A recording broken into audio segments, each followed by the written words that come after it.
Who were these Aryans? Ma'am, you cannot hear it, right? You can? Okay.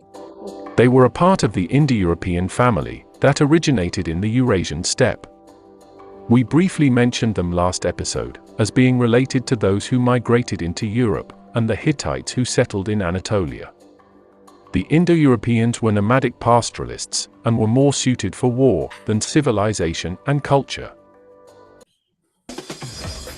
At night, use 10% vitamin C syrup. Do you like to read it? Technology that became widely adopted in both Europe and Asia. These specific Indo-Europeans, the Aryans, split with the Indo-Iranians and traveled across the Hindu Kush mountains into the northern Indian plains. These migrations didn't happen all at once, but gradually by around 1500 BCE. By 1000 BCE, they had spread east into the Ganges plain and south onto the Deccan Plateau, mixing with the Dravidians who already inhabited the region. It is important to note that many Indian scholars reject the migration theory and urge that these people did not migrate to India as Indo-Europeans, but were native to the region and are directly descended from the Indus Valley civilization. The Aryans, also called the Vedic culture, thrived on the North Indian plains. They gradually lost their nomadic pastoralist tendencies and settled into a sedentary agricultural lifestyle. Most likely adopted from the Hittites, they used iron plows and irrigation techniques to farm on the fertile Ganges plain. As with other Indo-European tribes, each was led by a warlord or chieftain. The Vedics would call these Rajas, and they would rule with a council of elders. The Rajas were usually part of the Kshatriya, or warrior class. Once their societies became larger, these chieftains became more like kings, and took the name Maharaja, meaning great Raja. They still never ruled as conventional kings, and had to respect the Dharma, laws of behavior that everyone in society had to follow. By the 500 or 600s BCE, they had built their own urban centers, and coalesced into different kingdoms called the Mahajanapadas. Most were ruled by a king, although two were oligarchic republics. The westernmost kingdoms came under the influence of the Achaemenid Empire, and then later Alexander the Great's. Alexander left by 326 BCE, but his administrators stayed. Not long after Alexander's death, by 322 BCE, an empire was founded in India, under Chandragupta Maurya. He drove out Alexander's satraps in the west, and then gained territory past the Indus River, after a war with the Seleucid Empire, one of Alexander's successor states. Ruling from his capital at Pataliputra, Chandragupta had a mentor named Chanakya, or more commonly, Kautilya. Kautilya helped Chandragupta forge his empire, and was a genius strategist, philosopher, economist, teacher, and author. He is credited with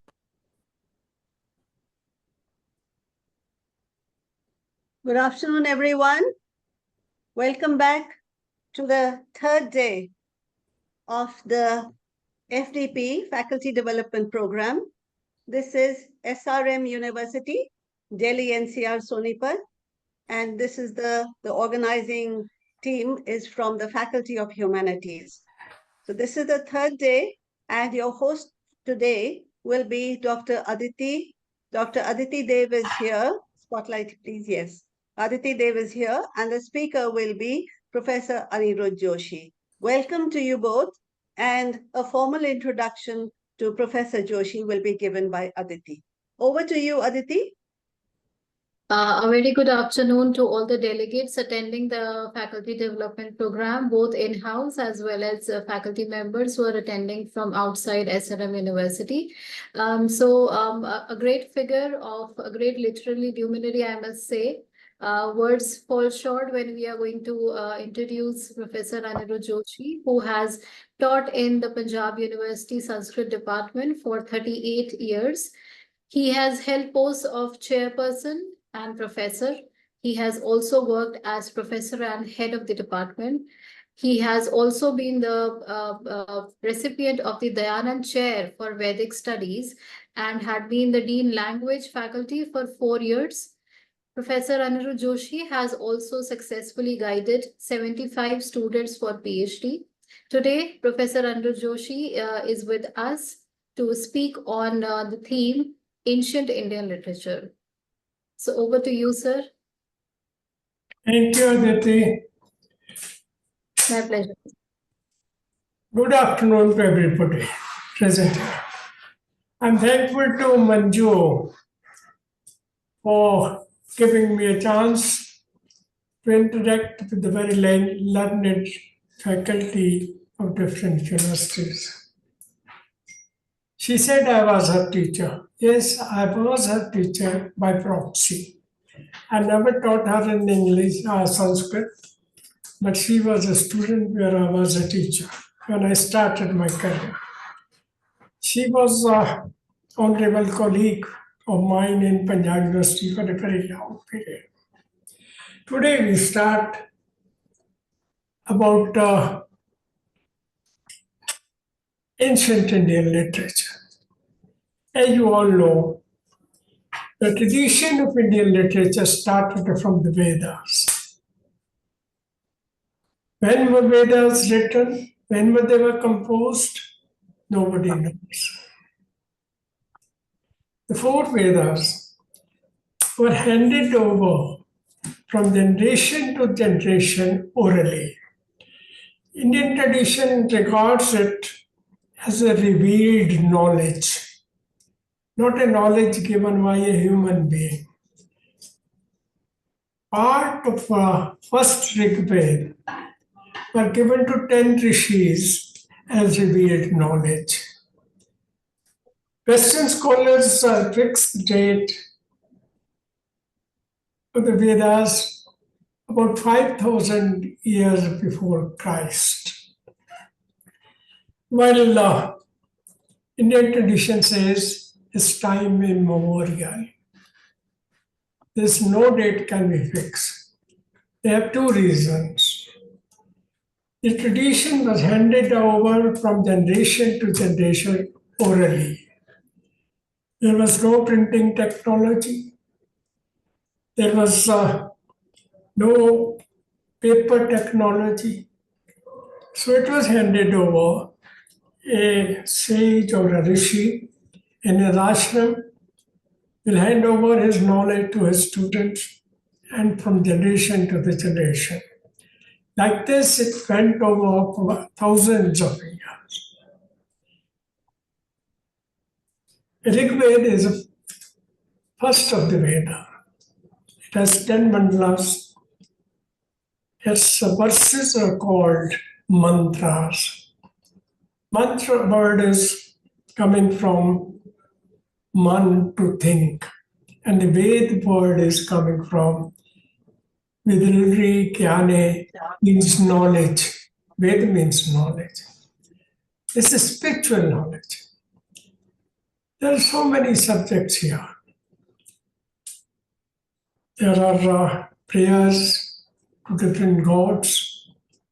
There is even a marriage hymn called Vivasuk that signifies that the institution of marriage was started from the rishis from those days when this knowledge was reached. Then there are prayers for climate, there are prayers for the well-being of the human beings, there are prayers for everybody on the earth. I'll share with you one mantra which says we should take care of the climate. And whatever we extract out of earth, we should get back. We should give it to earth back. Jatte utkhananami tadashikram prarohatu. Whatever we mine, it may grow again. From Rig Veda onwards, one technical thing I'll tell you. Language of Rig Veda is different from today's Sanskrit. Subject matter is purely religious, it's not secular. Hindu religions. Multiple gods which crop up in the later stage of Hinduism has their roots in Rigveda. We have a prayers for gods Indra, Marudha, Agani, Vishnu, Ashwin, and so many other, Vayu, so many other gods also. At one stage, one Rishi says, perhaps it's a Vishishta, he says, Ekam sadvipra bahudha vadanti. Truth is one, but people interpret it differently. एक ही है देव, लेकिन बहुत से देवताओं के प्रति प्रार्थना भी उसमें मिलती है, सारी कुछ करते हैं। तो वो हमारे पौराणिक स्टेज में आके बहुदेववाद हमें मिलता है। अब हमारी हिंदू की मान्यता है कि 33 करोड़ देवता है। 33 करोड़ देवता है या नहीं है, ये एक अलग प्रश्न है। लेकिन उस समय भी बहुदेववाद था। बाद में भी वहाँ ऋषियों ने कहा सब देवता एक ही है, एक ही सत्य है, एक ही परमात्मा है। ऐसी बातें ऋग्वेद में मिलती हैं। ऋग्वेद के बाद यजुर्वेद आता है। ऋग्वेद के जो मंत्र हैं उनको हम लोग यज्ञ में कैसे उपयोग करें, ये यजुर्वेद करता है। तीसरा वेद सामवेद है। सामवेद उन मंत्रों का गायन करता है जो मंत्र पहले 2 वेदों में पाया जाता है। आरंभ में सारे मंत्रों का उपयोग यज्ञ के लिए किया जाता था। यज्ञ में किए जाने के साथ ही सामवेद का होना। पहले 3 ही वेद थे। संस्कृत के अनेक ग्रंथों में मिलता है किसी राजा को क्या करना है, उसके क्या काम है। उसमें एक बात कही गई है त्रयीस्त्राता, कि राजा को तीनों वेदों का रक्षक माना गया है। It is important. The 4th Veda, Harpreet, was compiled much later. It has different subject matter. It deals with medical sciences. It deals with method. It's dealing with the astronomy at a later stage. Now we find stars and nakshatras in the Rigveda, but in the third Veda is different. Chikitsa Shastra, science of medicine, is vastly there. Science of agriculture, hints are there how agriculture is performed. There is no wheat grown in that period, only rice, barley, and other things, and no wheat. It came later. How to grow our crops, there are different things in Atharvaveda. After Atharvaveda comes the period of Brahman Granthas. Brahman Granthas are mostly sacrificial granthas. The sacrificial textbooks. How to perform a daily worship, what we do, then monthly yajnas, then yearly yajnas, then 10 yearly yajnas, and long yajnas. They're all mentioned in Brahmana.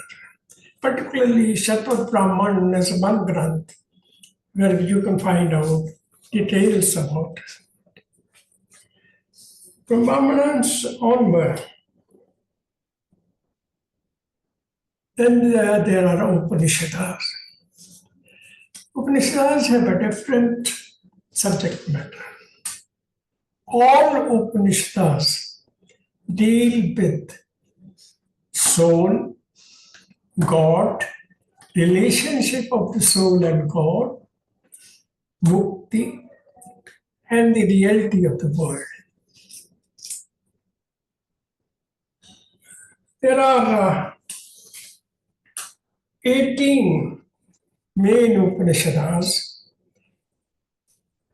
Ishavasya काठकेन प्रश्न मुंडक मांडूक्य तैतरीय ऐत्रेय बृहदारण्यक आदि ये लोग उपनिषद में, मैं कई में बहुत अच्छी अच्छी बातें हमें आपको दिखाई देती हैं. ईशावाद इस उपनिषद स्टार्ट फ्रॉम द वर्ड ईशावास्यमिदं सर्वं यत्किंचित् जगत्यां जगत् तेन त्यक्तेन भुंजीथा मा गृधाय कस्यचित् धनम्. ये सारा संसार ईश्वर का है. इसमें जो जड़ चेतन सब है ईश्वर ही है. और इसके साथ साथ उसने कहा है आदमी को क्या करना चाहिए. त्यक्तेन भुंजीथा, लोगों के लिए छोड़ के खाओ.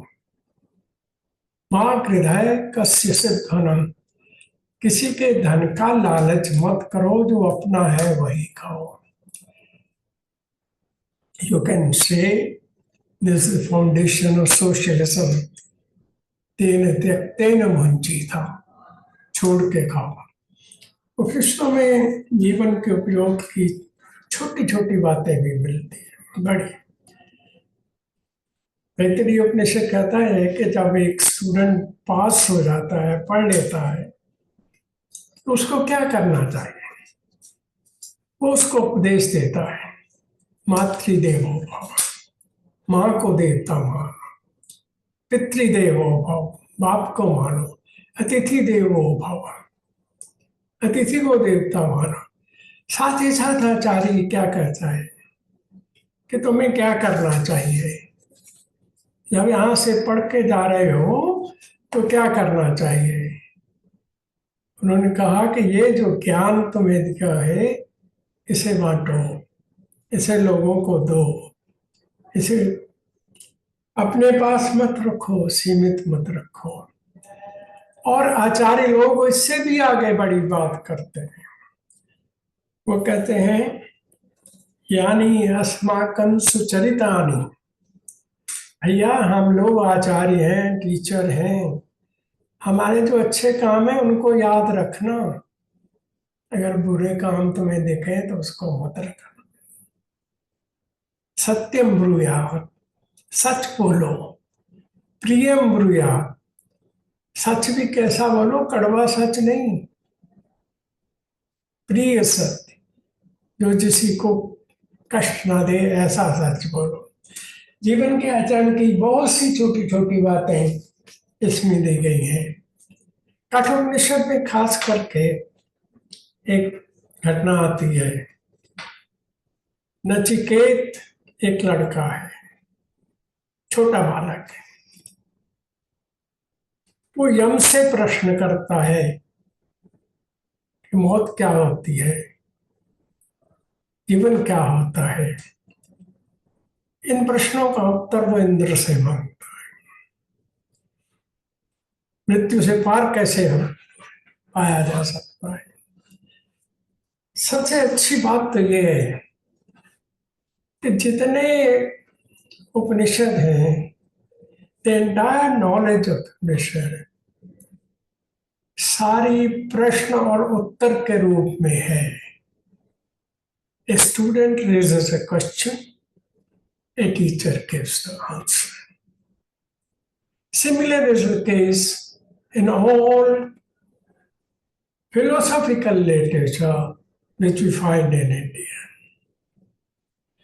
उपनिषदों में यज्ञ के संबंध में, आत्मा के संबंध में इतनी बातें हैं. सारा दर्शन बाद में हुआ है. इसके बाद जितने षड दर्शन और इंडिया में जितने 6 दर्शनों के अलावा दूसरे दर्शन हुए, उनका उदय उपनिषदों से होता है. उपनिषद वेदों के अंतिम भाग है. वेदांत दर्शन आप जानते हैं. 6 दर्शनों में पूर्व मीमांसा, न्याय मीमांसा, तर्क जिसको कहते हैं वैशेषिक, न्याय और वैशेषिक, सांख्य और योग, ये आस्तिक दर्शन है जो ईश्वर की सत्ता में विश्वास करते हैं। इनमें खासकर सांख्य ईश्वर की इस सृष्टि की रचना के बारे में जो प्रक्रिया है, कैसे बना है, इसके बारे में 25 तत्वों को स्वीकार करता है। योग, आजकल आप सिर्फ हठ योग के बारे में जानते हैं, आसन कैसे किए जा सकते हैं, यहीं तक योग सीमित हो गया है। योग, योजे जोगे, जो आदमी को अपने जीवन से जोड़ता है, समाज से जोड़ता है, वही योग है। गीता में भगवान कृष्ण ने कहा है, योगः कर्मसु कौशलम, योग कर्मों में कौशलता है, निपुणता है, उसे योग कहते हैं। जो जोड़ दे लोगों को, तोड़े नहीं, योजित योग है, जो तोड़ दे वो योग है। इन 6 दर्शनों में अच्छी बात यह है कि ईश्वर की सत्ता में विश्वास करते हैं। एक दर्शन चार्वाक दर्शन है, वो इनसे डिफरेंट है। Charvaks don't believe in life after birth, वो कहते कुछ नहीं है। वो कहते कर्जा लेके घी पियो, जब तक जीना है सुख से जियो। ऋणं कृत्वा घृतं पिबेत्, यावत् जीवेत् सुखम जीवेत्। भस्मीभूतस्य देहस्य पुनरागमनं कुतः, जब आदमी की देह जल जाएगी तो उसका पुनरागमन कहाँ से हो जाएगा। इसलिए अपनी मौज मारो, चाहे उधार लेके मारो, ये मारो उसको। वो एग्जिस्टेंशियलिज्म में विश्वास करते हैं कि आज की दुनिया में यहाँ जो है उसका मजा ले लो, आगे का पता नहीं क्या होना है क्या नहीं। ये सब भ्रम है, लोगों ने फैलाए हुए, धार्मिक गुरुओं ने फैलाए, इनमें मत विश्वास करो। इन 6 दर्शनों के अलावा 2 दर्शन और बाद में आए, बौद्ध दर्शन और जैन दर्शन। ये दोनों दर्शन भी ईश्वर की सत्ता में विश्वास नहीं करते। Buddhism doesn't believe in existence of God or the next birth theory. Similar is the Jain religion. Jain religion is particularly says that we should give maximum trouble to our body so that we can attain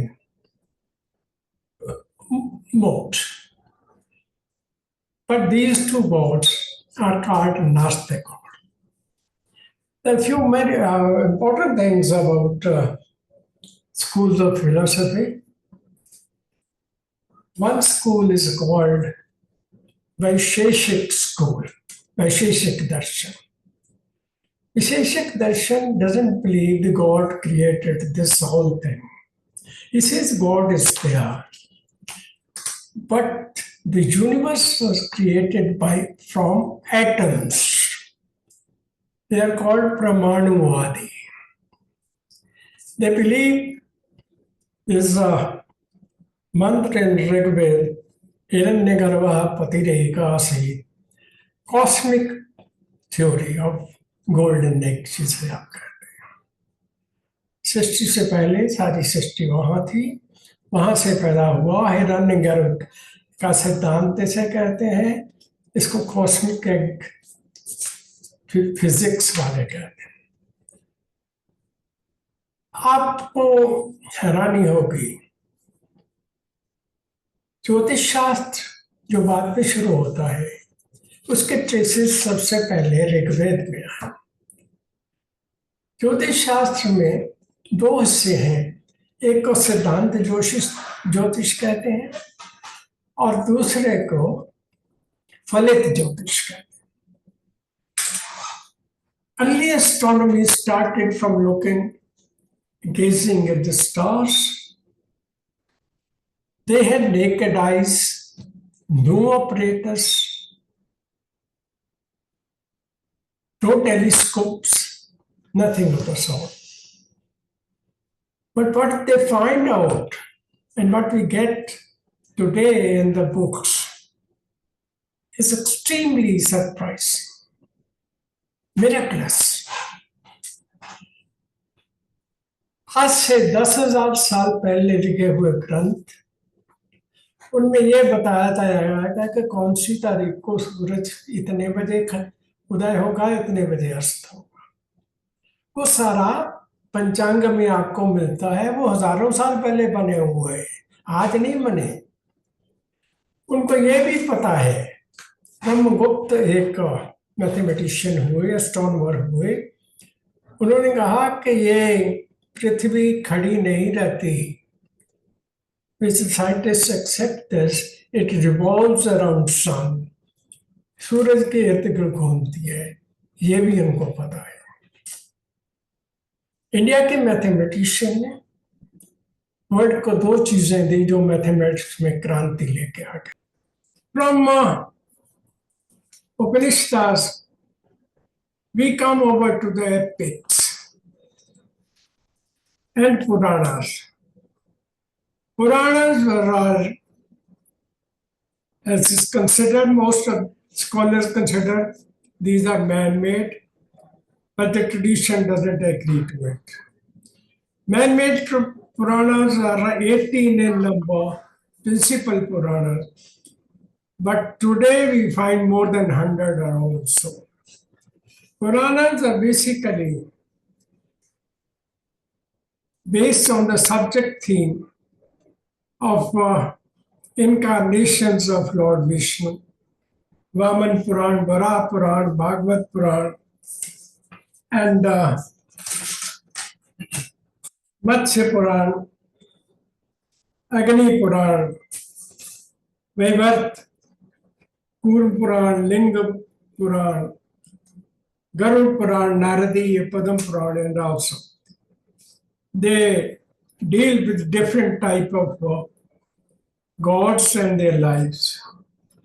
After Puranas also they stress on the devotion to God, which is considered as the seed of Bhakti Vadineya, devotional philosophy Bhaktivad. After this, 2 epics came, Ramayana and Mahabharata. The language used in these 2 epics is different than the Vedic language. In Ramayana, how it came into being, there's a small incident mentioned in Valmiki Ramayana. Valmiki says he was roaming on Tamsa River in the evening. He saw a hunter, एक शिकारी को देखा जिसने वहां उसमें तमसा नदी में पक्षियों को घूमते हुए, जो पक्षी आपस में किलोल कर रहे थे, उनमें से एक को मार दिया। वाल्मीकि के हृदय में वेदना हुई, किसने क्यों उसे मारा। तो उसने एक श्लोक कह दिया, मां निषाद प्रतिष्ठाम त्वमगमः शाश्वती स्मा यत क्रौंच मिथुनाद एकम अवधि काम मोहितम। ये शिकारी तुम्हें जिंदगी भर या उसके बाद भी शाश्वत, जब तक जिंदा है यह संसार, तुम्हें कभी कोई प्रतिष्ठा न मिले तो कोई तुम्हारी इज्जत न करे, क्योंकि तुमने पक्षियों में से एक को मार दिया जो काम मोहित थे। इसके बाद जब उन्होंने सोचा कि मैंने ये क्या कह दिया, ये जो संस्कृत बोली है वो वेद की संस्कृत नहीं है, ये जो मीटर मैंने यूज किया है वो वेद का मीटर नहीं है, डिफरेंट मीटर है। यहां से क्लासिकल संस्कृत स्टार्ट होती है।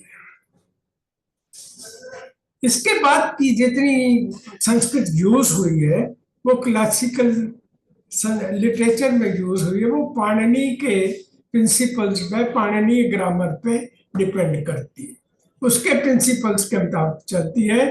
वैदिक संस्कृत से quite different in different places. Vocabulary may be the same, but the grammar rules are different. और इसमें एक बड़ी बात ये हुई, जब वाल्मीकि ने ये शुरू किया, कह दिया सब कुछ हो गया, तो एक बात उन्होंने और सोची कि वेदों में जितने देवताओं का उल्लेख मिलता है, जितने देवता मेंशन है, वो इस धरती पे तो कहीं दिखाई नहीं देते। हम अगर इंद्र को ढूंढने जाएं, अग्नि को ढूंढने जाए, वो देव कहीं नहीं मिलेगा हमें। So he created a personality, कोनु अस्मिन् खलु लोके, जो इस संसार में रहता हुआ हमारा आदर्श बन जाए। वो राम बन गया। वाल्मीकि रामायण यहाँ से शुरू। Then came Mahabharata. These two things, these two epics, changed the course of writing and course of literature. And these two epics were based on actual happenings in this world. The characters of these two epics, you can find it on earth. You can find it on any city mentioned in Mahabharata. You can find Awadh mentioned in Valmiki Ramayana. You can find Kurukshetra nearby you. You can find Indraprasth. You can find other places. They're all mentioned there. He is talking of this land, this universe, not of the divinity, not of the gods above, not of the gods whom we can't see in our daily life. Mr. Harinder S. Sikka, how are you? But it's fine. Okay. Then, after this, Amazing. started the period of classical writings. Along with the Paniniya grammar came the basic linguistic creation that was Patanjali's Bhashya, commentary on Panini.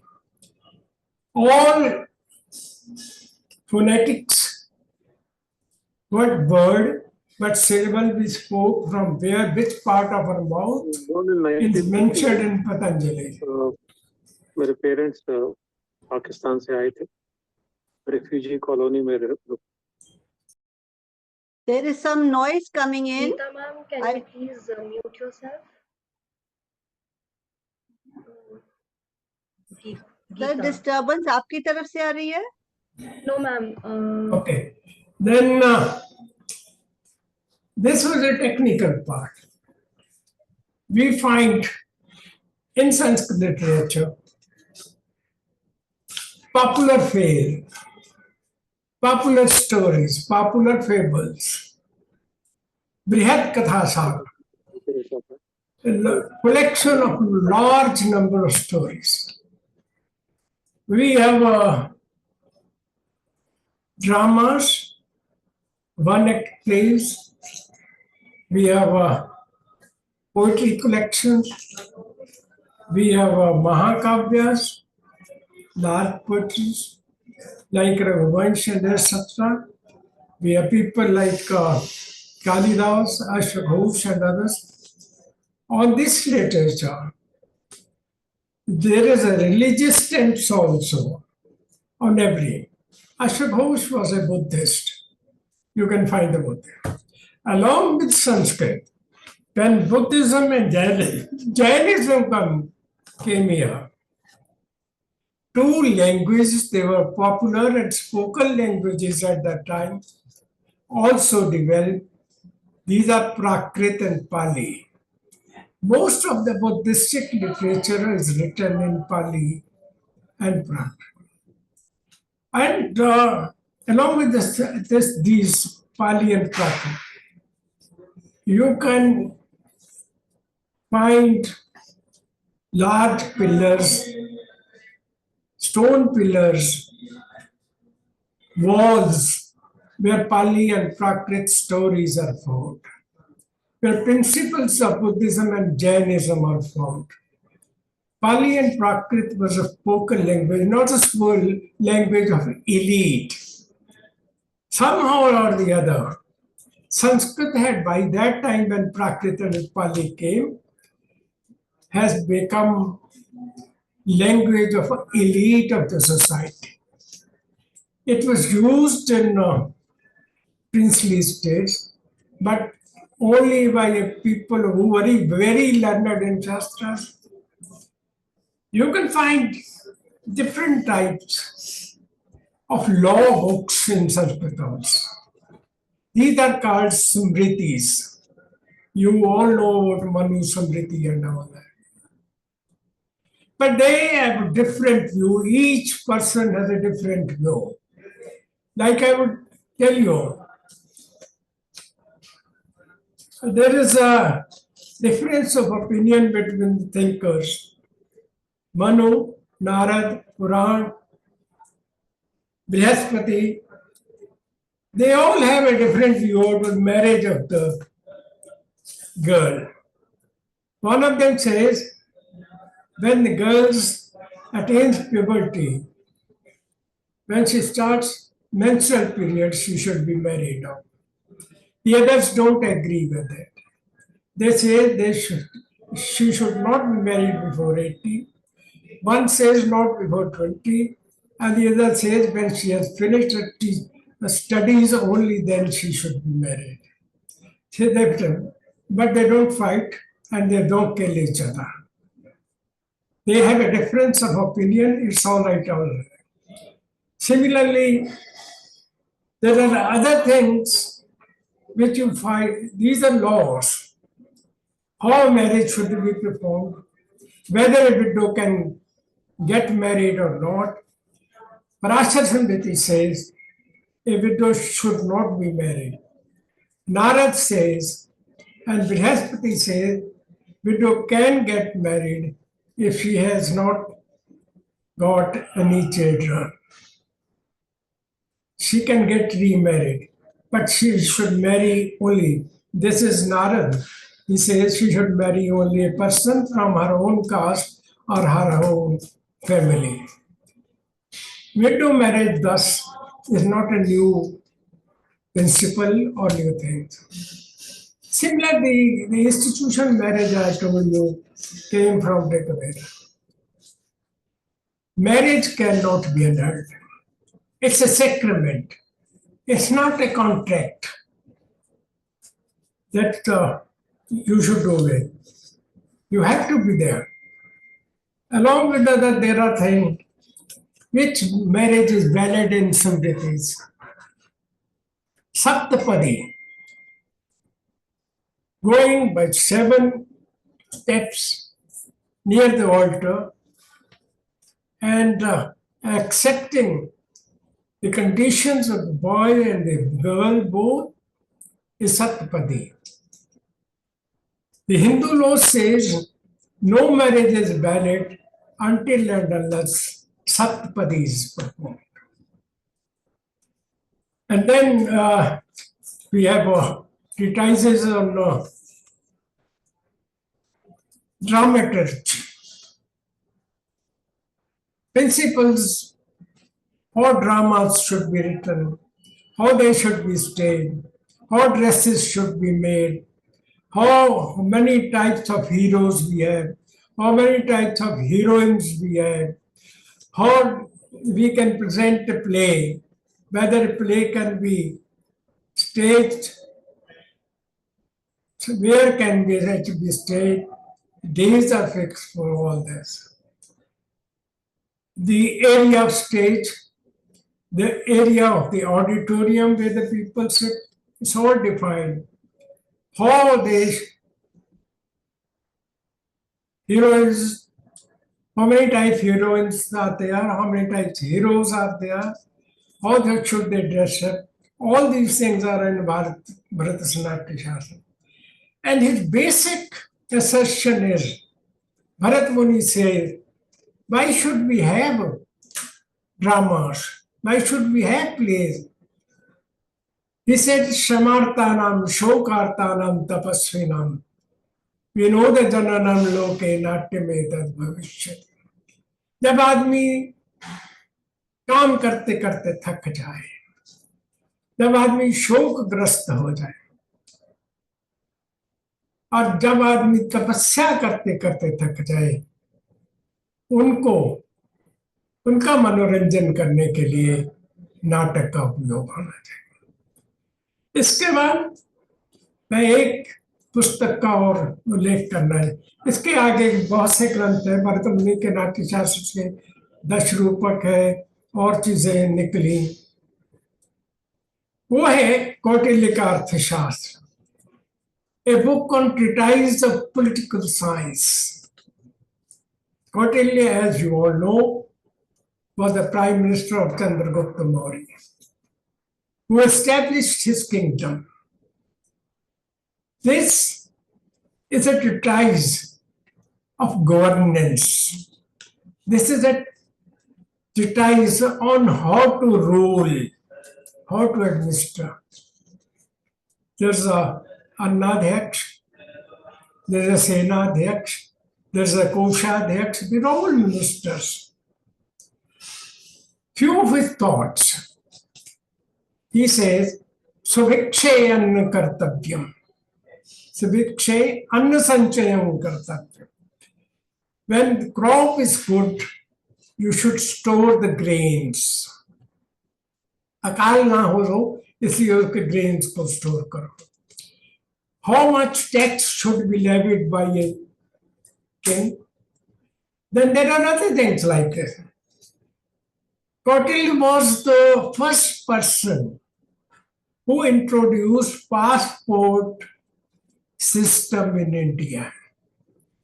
He said, king must issue a permission to a person who is coming from other country. King means, doesn't he? He was not king. His officials would issue that pass. This is first time in the history that any thinker has introduced. Then he said, you should have an army of 2 types. A regular army and reserve army. In case of attack, you can call reserve army also. It's a wonderful, it's Ashtanga theory, Ashtanga Siddhanta. It's a wonderful thing which is even followed by today. We have a very entertaining books in India. Dealing with sex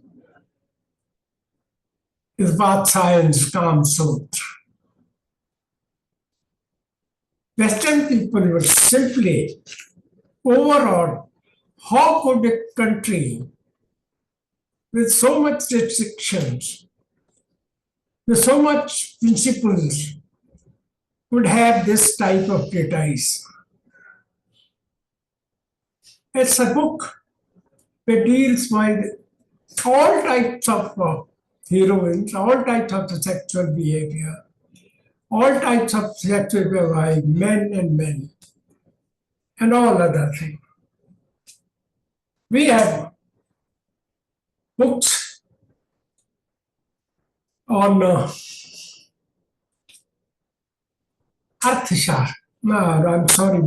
Shastra, Science of Architecture. Vishwakarma Prakash, Samrangan Sutradhara of Bhoj, all types of construction. There's a great Nivesh, how to construct a dwelling unit, how to plan it. There's a Mandir Nivesh, there's a Prasad Nivesh. Prasad means palace, how to construct a palace, how to construct a fort, how to construct small villages. All these things are there mentioned. Length, breadth. The cities must have streets which should be open from one side say, end to the other, so that the air can pass through the entire village. It should not be blocked at anywhere. Today, we find Vastu Visheshagya everywhere where there is a architecture. Please consult the Vastu, he says, when you want to construct a house.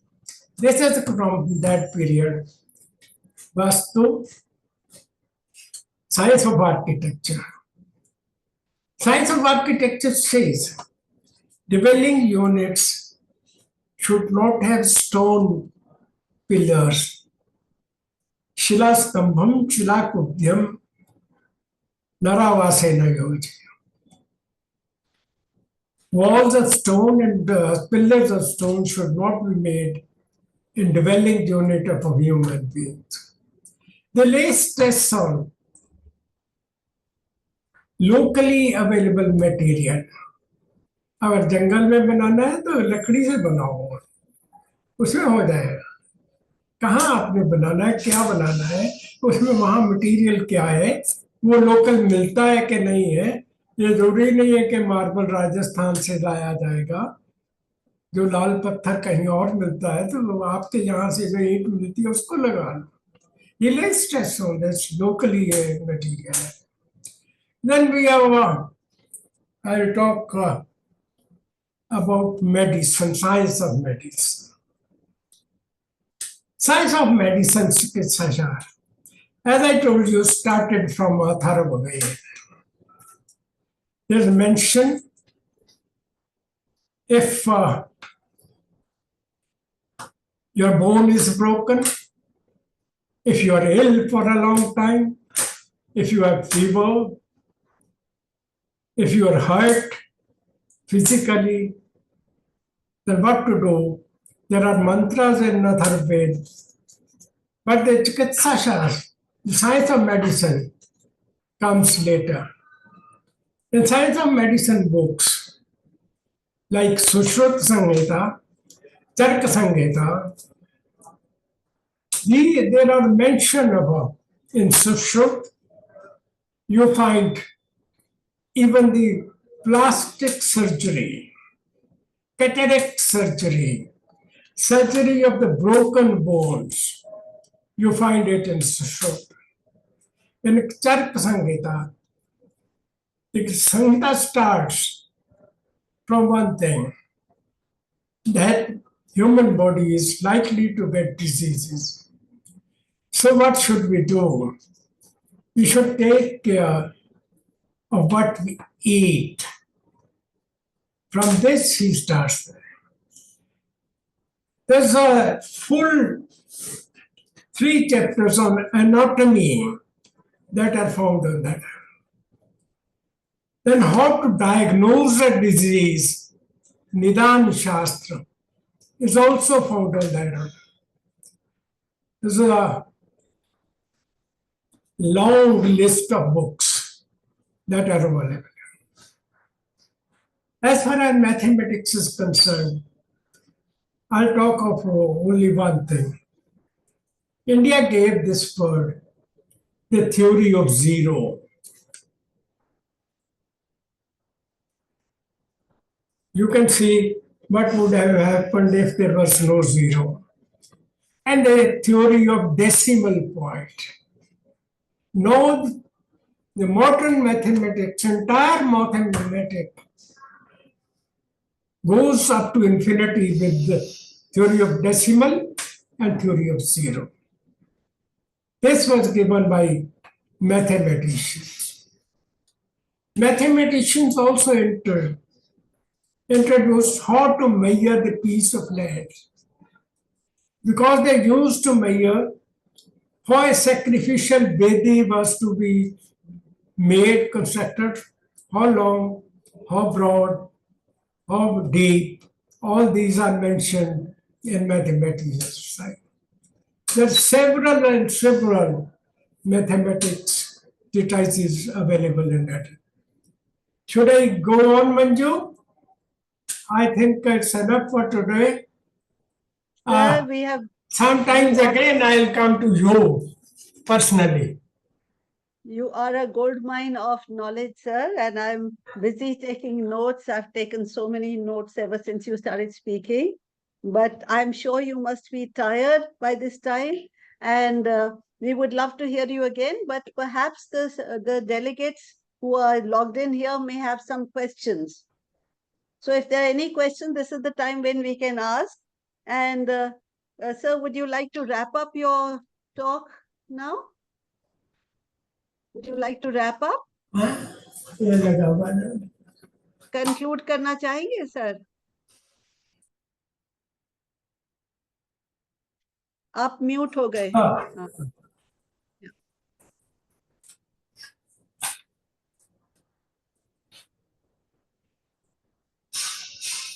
There are, I must now add, Indians did not have appreciable sense of historicity. No writer gives his date on what date in which year he has written his book. Even some books are available, but name of writers are not available.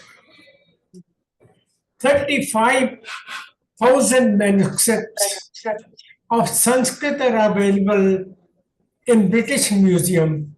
I had worked there for about 2-3 months for my own research book. 45,000 manuscripts are available in India Office Library in London.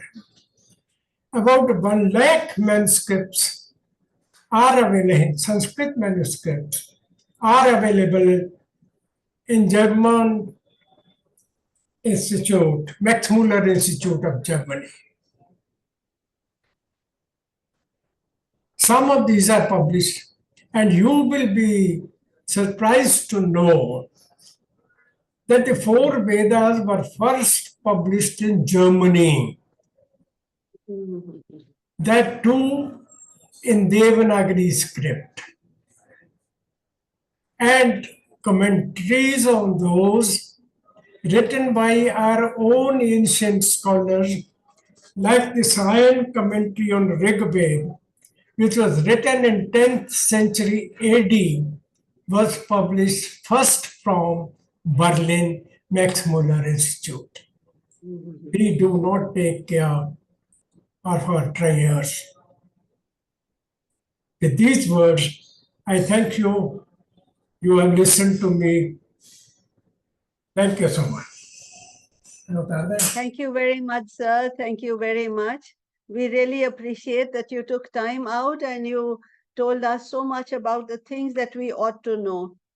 Briefly, I would love to sum up the talk, but the talk was so expansive that it's not possible. However, we are really grateful that you talked to us about the Vedas, the Upanishads, the Vedanta, about yoga, epics, and you mentioned the Brihat Katha, Prakrit and Pali, some of the customs like marriages, widow remarriages, Satpati and Natya Shastra. I mean, it was so vast. All the subjects, all the topics that you brought in were remarkable. Then I'm sure if we had to go into a deeper study of Brihat Samhita or of Sushruta Samhita, we would find so much of interesting material that we could make use of. The theory of 0 decimal point, all this is so informative, sir. Thank you very much. I will pass it on now to Aditi. Aditi, will you wind up this session and herald the next speaker also? But thank you so much, sir. So Yes, yes, thank you Aditi, so over much. to you. Aditi. Thank you so much. So just for interact with these learned people. Thank you so much for being there, sir. I think the best part of his of his address was that he presented both sides of scriptures which are available, not just one side of lifestyle or one way of so absolutism is definitely he avoided that in his address, and that's the best part, I believe. So our speaker for the next session is here with us, Dr. Harpreet Dhiman. Harpreet, are you able to hear me? Sir, Professor Joshi, Harpreet से एक बार मिल लीजिए. Harpreet, are you there? Yes, ma'am, I'm there. Am I audible? Yes, Where are yes, you? I you're can't see. audible. I can see you. Just 1 minute. Okay, my Sir, camera this is is on though. Harpreet. This is Harpreet Dhiman. She may have been your student at some stage.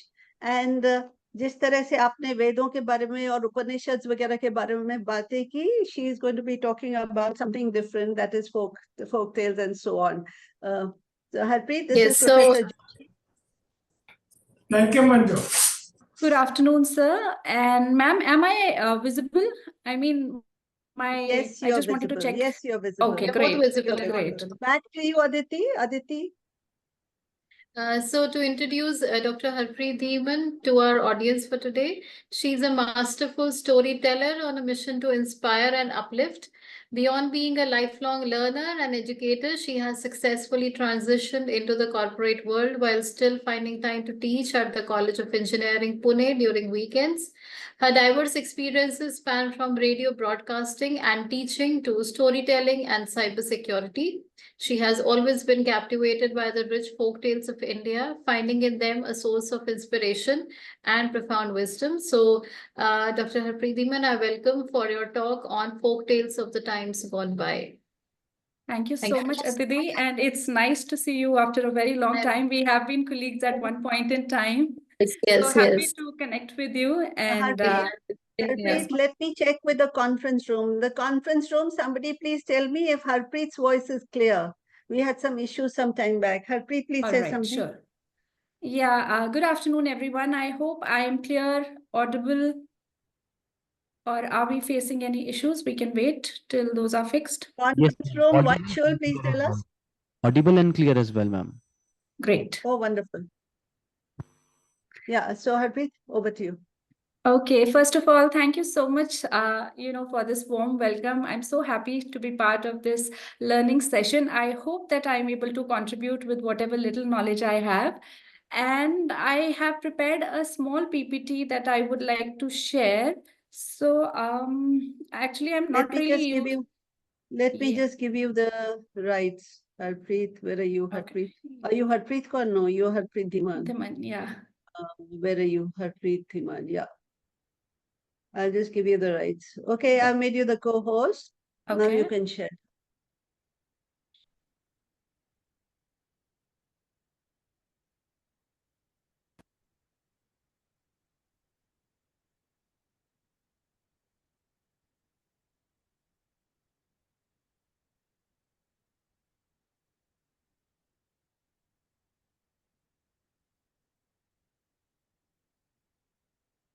All right, I will just expand my screen.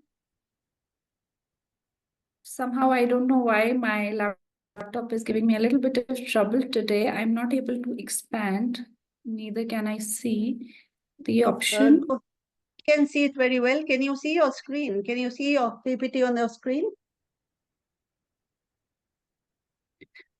I'm just trying to expand this, but somehow that option is not go getting. to slideshow on top. I can't even see that slide. Right on top, slideshow you can't see. No, on my screen somehow it is not visible. Just click on home. Just try, otherwise you sent it to me. I'll share it from. Just try once again. Share it once again. Huh? Okay. Hello. Stop sharing and then share again. So there's this icon, ma'am. She can't see it, she says. Yeah. Icon, the extreme right side, where there's. No, I'm clicking on the slideshow, but somehow, yeah, I think I got it finally. You now try.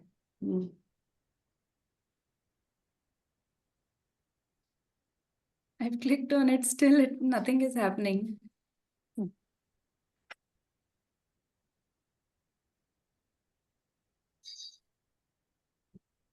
I'm so sorry for the delay. No problem, no problem. Let's see if I can open what you sent me.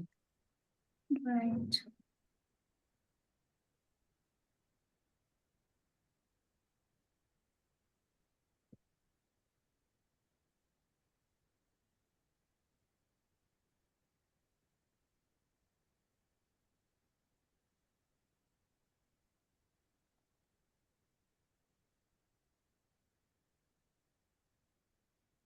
Stop sharing, Harpreet.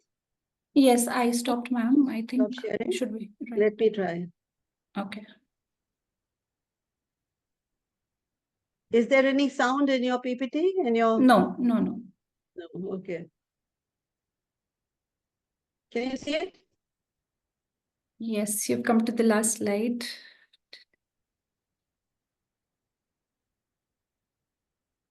You see, this is in a PDF form, so it won't be the same as showing you the PPT, but Okay, so never mind, we'll start from here. Okay, so today we are going to talk about some of the famous folk tales of India. And when we talk about folk tales, I'm sure that each one of you must have, heard from your grandmother, maybe read books. So see, I'm just not going to do all the talking here. I want the participants also to literally participate in this learning session. So it would be great if you, ma'am, are you saying something?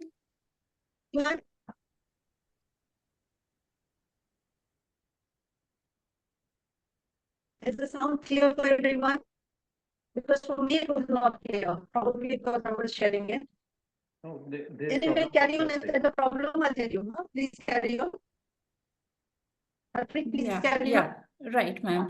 So as I was saying that I'm sure that each one of you must have come across some or the other folk tales. There are many, many popular folk tales of India. So you can probably just give me a thumbs up. I don't know if in Zoom we do have that option.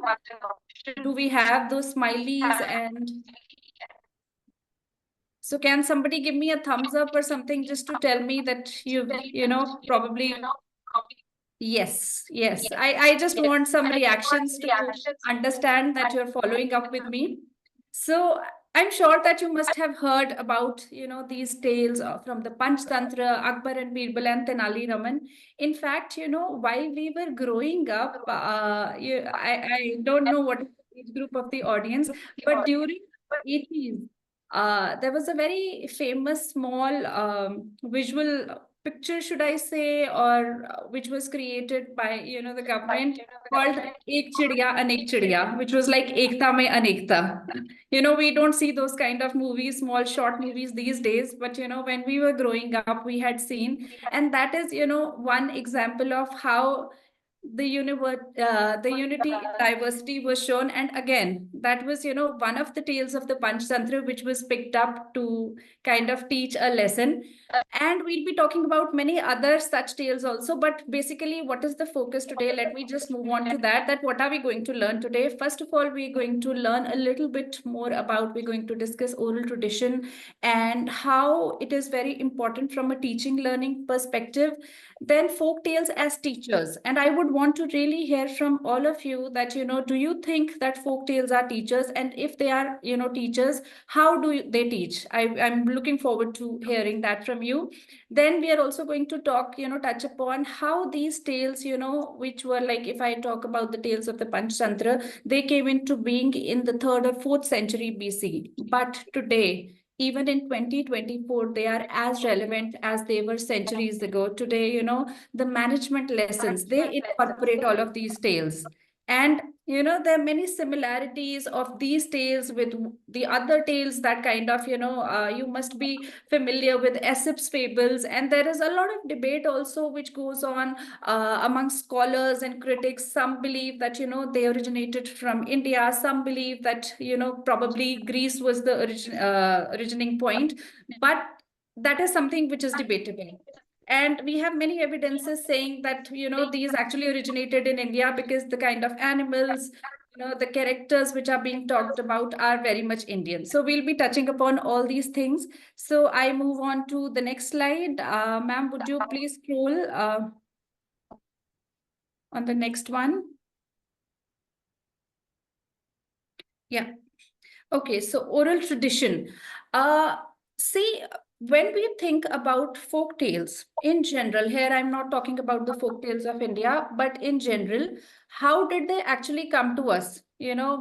somebody's grandmother, mother, they narrated. And I'm sure if you think back, you'll be able to recollect that when you were a child, probably your grandmother told you some stories which were very specific to maybe your part of the region, your state, or maybe, world. Like we all are familiar with Arabian Nights, the 1001 stories, where the structure is there is a tale within a tale within a tale within a tale.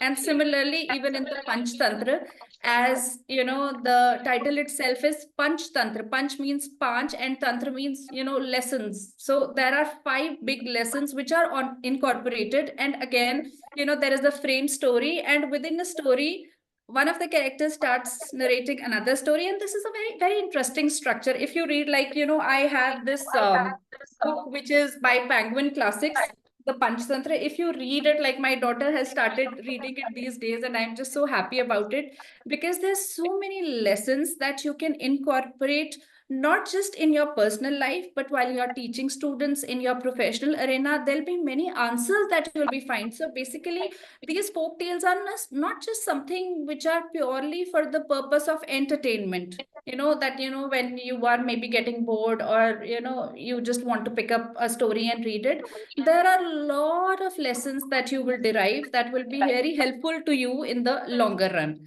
Okay, moving on to the oral tradition. So, initially, when education was concerned, the focus was mainly on the development of memory. Okay, it was not on, like, even as a teacher, I have seen that there are many students who learn through rote method, and they will just kind of ratify everything, put it in the paper, get good marks, and the basic concepts are not clear.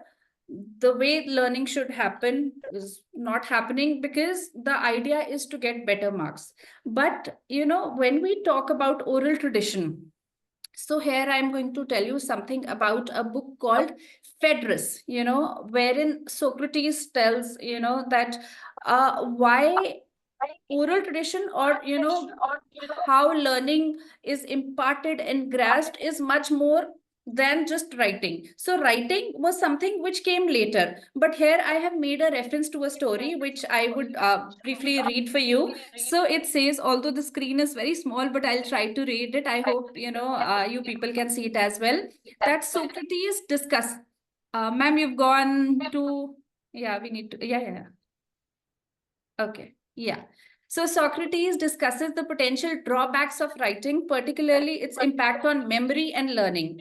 This is captured in a myth about the Egyptian god Thoth. Now, what happened? That Thoth was actually the god of writing, and he had created, many things, rather invented many things. And when he went to offer this gift of writing to the Egyptian king Themis, and claimed that this is something which is going to, make Egyptians wiser and improve their memory, Themis did not agree with him. You know why? Because he said this is something which will give birth to forgetfulness.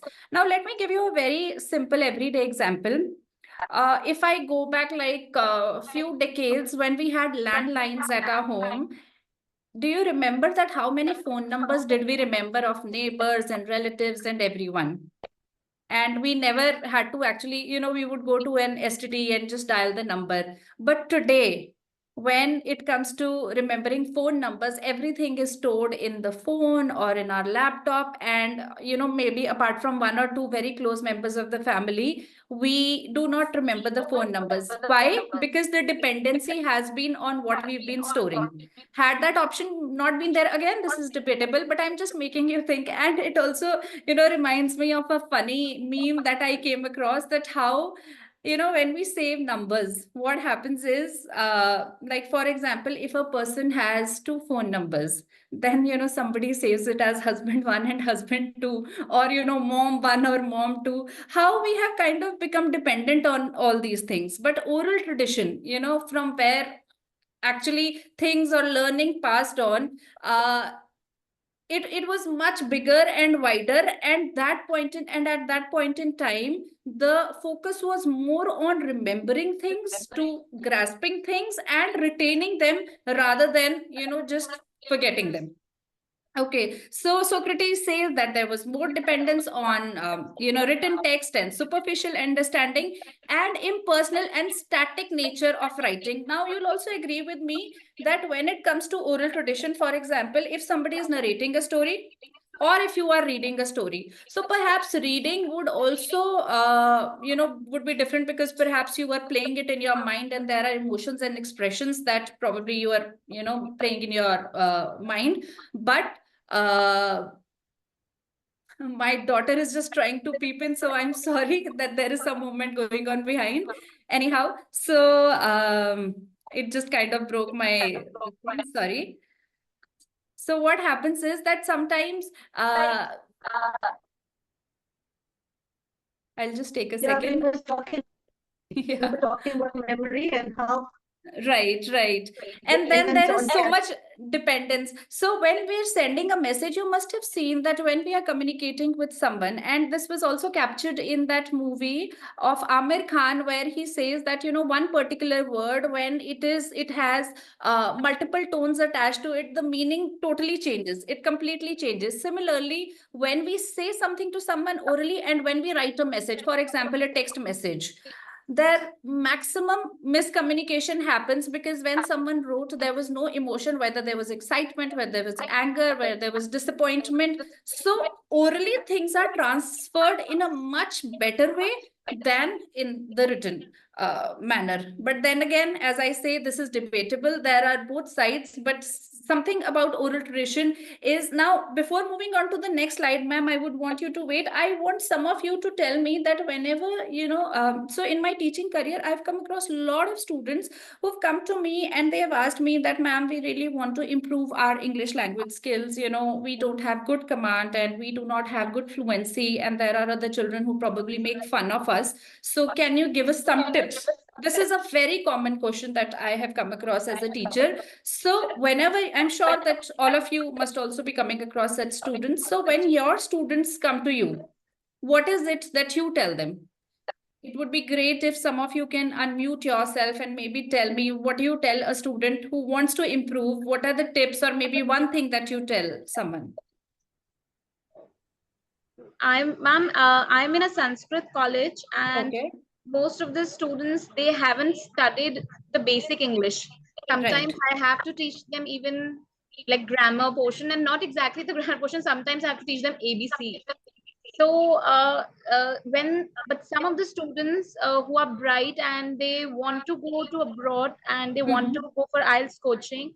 So I just tell them to read more and to talk more, whatever, maybe in bits and pieces. But yes, they try. That one should try to communicate in the language they want to learn. That's what I suggest them. Okay, great. Anyone else? Somebody said that I asked them to read newspapers. Anything else? Well, I usually suggest my students that they should read content that does not involve much of their cognitive abilities, but they can actually understand the language that they're reading. For example, story books, or even books like Enid Blyton or something of that sort, so that the content is easily understandable. But they do not have to focus on the content, but they can easily understand the language, and they can, understand the various nuances of the language and know and start to get to know it better. Okay. So what I basically understand is that most of you encourage your students to read, right? Most of you do that. Can you give me a thumbs up if you do? Also, like what I suggest sometimes, like if they are having problem in communicating, I suggest them that they should like watch English movies or English series, so that while hearing and while listening, they can like understand. Okay. Although as a student, this is the advice that I also received most of the time from my teachers. But during my teaching learning process, I felt that there is certain, amount of variation which is required. And we will go back to very basic of how someone actually learns the language. Okay, ma'am, can we please move to the next slide, please? My answer lies there. Okay. Now, think of how a baby learns and then follow those steps, which is when a baby is born, a baby doesn't know how to speak, how to read or write. One just listens, okay? Listens to everybody talking around, and then after a point in time, the mother or the family starts saying, okay, beta, say mama, mama, mama. So the second step is speaking, okay? Then moving on to third step, the child is given a book and asked to identify certain alphabets or letters. This is A, this is B. So the third happens is reading. Now, what is the biggest mistake we are making? We are asking a learner to jump directly to the third step. Okay, this is a very small and a basic thing, but if we are very clear on the steps that have to be followed, trust me, the journey or the learning process will be much easier and better. And last, we move on to the writing when the child learns all the alphabets and all and starts building them. Now, what I have done over the years in my class is I involve a lot of music. Like I pick up some popular English, songs. I play them on the big screen with lyrics because, it's a fun activity. The children will, sing together. Even if they do not know the pronunciation, they will start picking up. In fact, this also reminds me of an interview that I saw of Shashi Tharoor. We know that he's a walking, talking dictionary. He has great vocabulary. So he was at a conference and some of the students asked him that, sir, if there is one word that you have to teach us, what would that be? And I just loved his answer. He said, I was born at a time when there was no internet, when, we did not have mobile phones. And for a couple of years in his life, there was a point when he was confined to bed due to some illness. And that time he said, I had nothing but books. Okay, so I would just read those books, and whenever you come across a new word, you may not even understand it in the first go, but when you'll come across that word for the second, third, fourth times, gradually it will start making sense to you, and you will start understanding that in what context it is going to be used. Okay, and that is what happens with our mother tongue.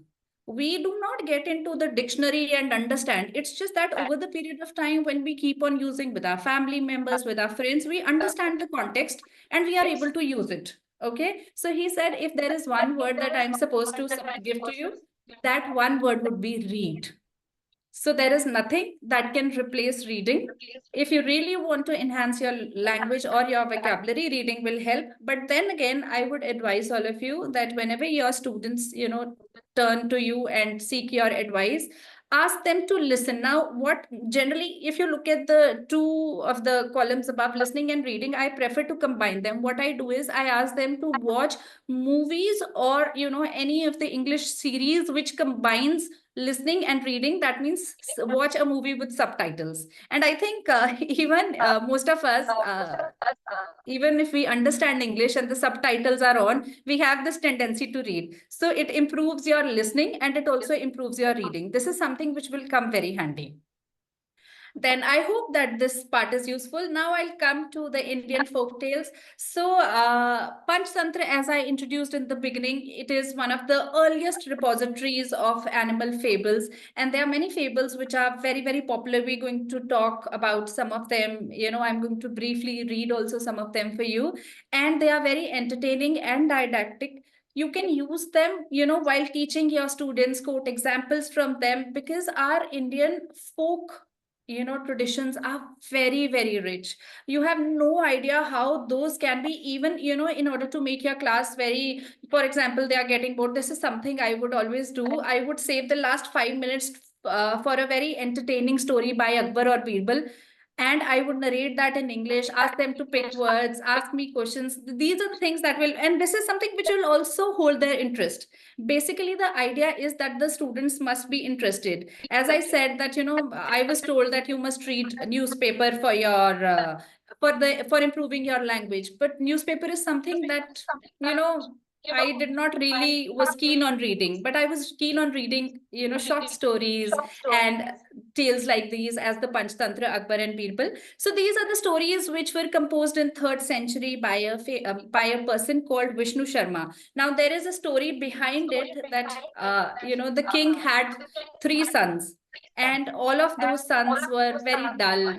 And the king was really worried that how are they going to manage after he is no more? And he was looking to find an appropriate teacher who could, probably give them lessons and make them efficient rulers, because they had to, take care of the kingdom after him.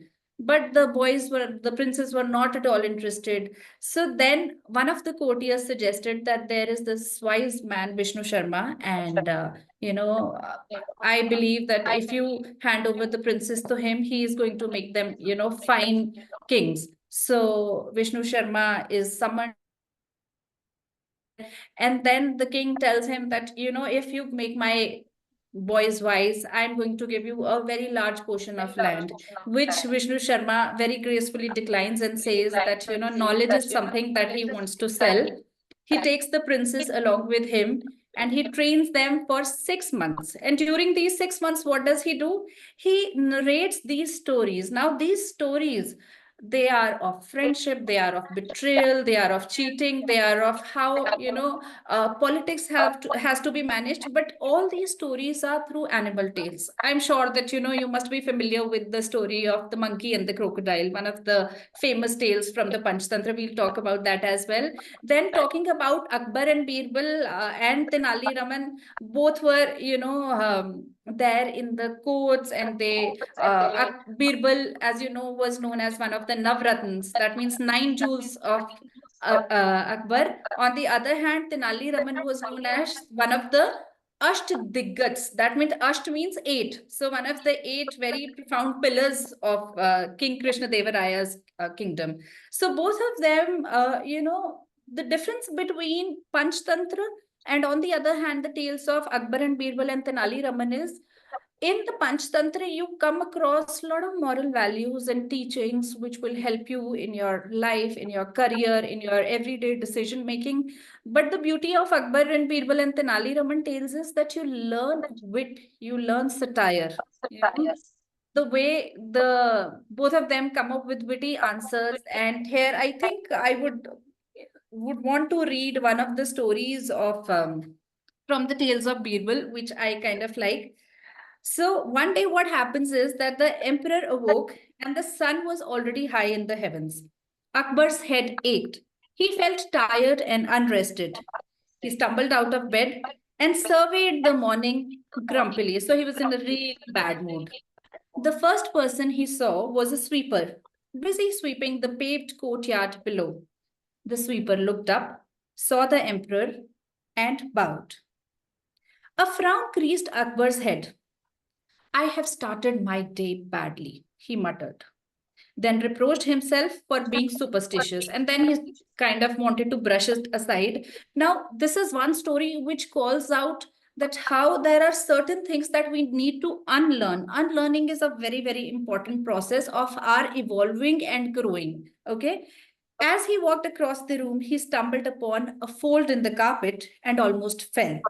Half an hour later, the barber nicked Akbar's chin. So while the barber was trying to shave him, there was, a wound on Akbar's chin, which was caused by the barber.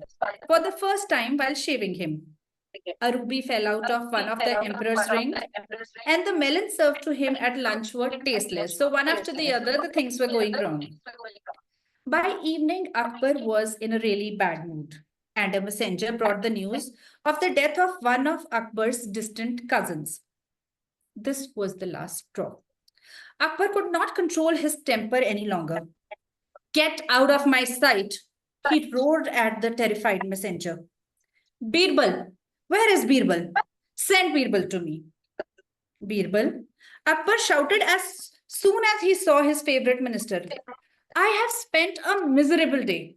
When I woke up this morning, the first face I saw was of a sweeper. Everything has gone wrong since then. I want to put the sweeper to death. Let his head be struck off at the dawn tomorrow. So he's so annoyed and so angry, and he feels that the sweeper is responsible for that. As you wish, Alampana, said Birbal quietly and left the room.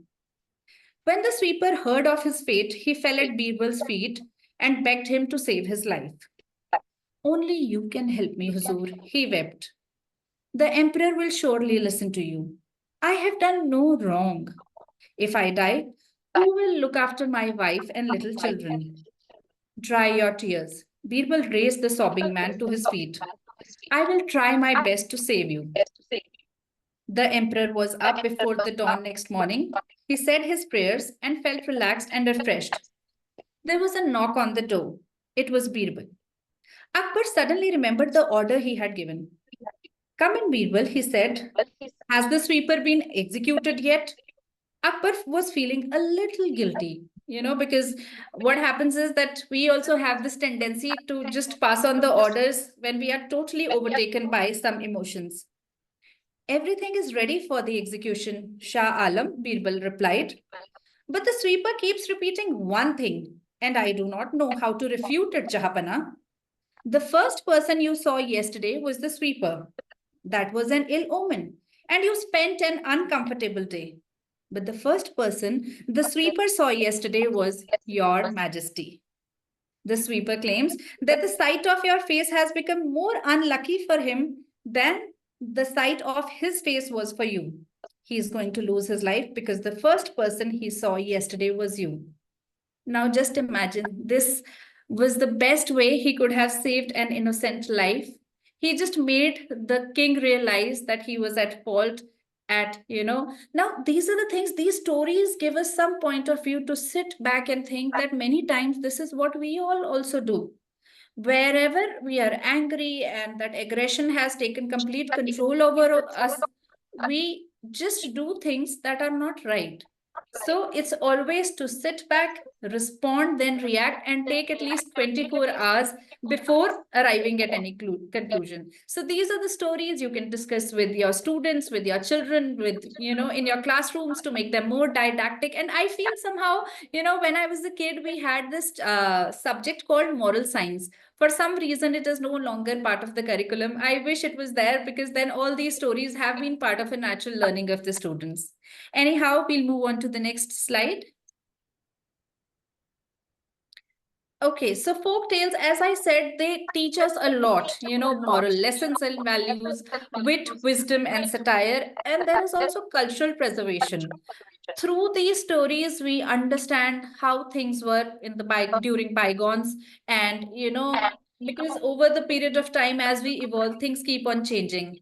But and here I would also like to discuss that when we were talking about oral tradition and storytelling, do you know, there are many debates about the origin of these stories, but how did these stories travel at that point in time when there were no manuscripts, there was no written word? At that time, how did the trade happen? The trade happened through sea. There were sailors who would come to India, there were sailors who would go from India, and when these would, travel to different parts of the world, they would share stories. And even if we look at our life every day, there are plenty of stories each day, the ones that, we share with our students, with our colleagues, with our family members. So storytelling is such an integral part of our lives that it is very, very difficult to kind of, differentiate, or it's intertwined within our lives each and every single day. So I would urge each one of you to make the best use of it while you're teaching and learning. Okay, so, and also, as I said, that these are the tales which teach you a lot. There is also critical thinking and problem solving. So if you come across tales of Birbal and, Tenali Raman, you'll see that every now and then there is a problem. Like, I'm sure each one of you must have heard the famous story of Birbal's Khichdi. Can you give me a thumbs up if you have? Birbal's Khichdi. Yes, ma'am. Yeah, Birbal's Khichdi. Now, again, that was a great way where the king was corrected by Birbal. So is there anybody who is not familiar? I suppose this is quite a popular one, so we can move on to the next one. And in case you have not been through it, then I request you to go and read it today. Ma'am, we can move on to the next slide, please. Okay, so again, I have just, put the stories in the briefest possible manner because we had limited time. So the story of the lion and the hare. There's a lion who terrorizes all the other animals and is eventually now outwitted. This very small little hare or the rabbit, he outwits the lion. Why? Because he's able to trick him into jumping into a well by telling him that there is another lion in the well and who's planning to take over your kingdom. Now, in the fit of anger, so it also says that your power is useless in case you do not know how to make the best use of your brain. So this little hare outwits the lion, and these stories, they reflect as I mentioned in the last line, that these stories reflect the socio-political thought prevalent in ancient Indian culture and preserve these ideas for future generations. So these are also learnings for us, that it really does not matter what your size is, what your position is. If you are smart enough, if you are learned enough, you can always outwit who seems more powerful to you. Okay, we'll move on to the next story.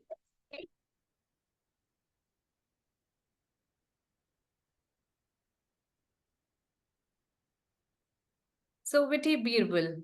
Okay, so once Emperor Akbar, annoyed at Birbal's constant cleverness, because Birbal was always able to outwit him, asked him to leave the court and return only when he could answer the question, how many crows are there in the city? Birbal left and returned shortly, stating that there were exactly 50,000 crows. When asked, what if there are more or fewer? Birbal replied that if there are more crows, then they have probably come from the neighboring cities and they have come to pay a visit to their relatives. And if there are fewer, that means some of them have gone on a vacation or to visit their other relatives or neighbors in the neighboring cities. This story exemplifies Birbal's quick wit and his ability to turn even difficult questions into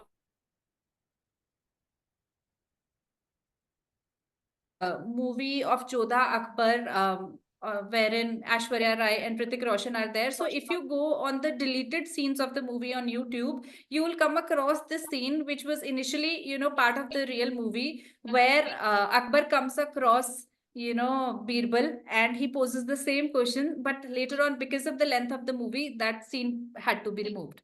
Okay, then again, the famous story of the monkey and the crocodile, where a crocodile befriends a monkey who lives on a tree laden with fruits. The monkey shares the fruits with the crocodile, who then becomes greedy and plans to kill the monkey for his heart. Basically, unfortunately, there is one more thing that we'll come across.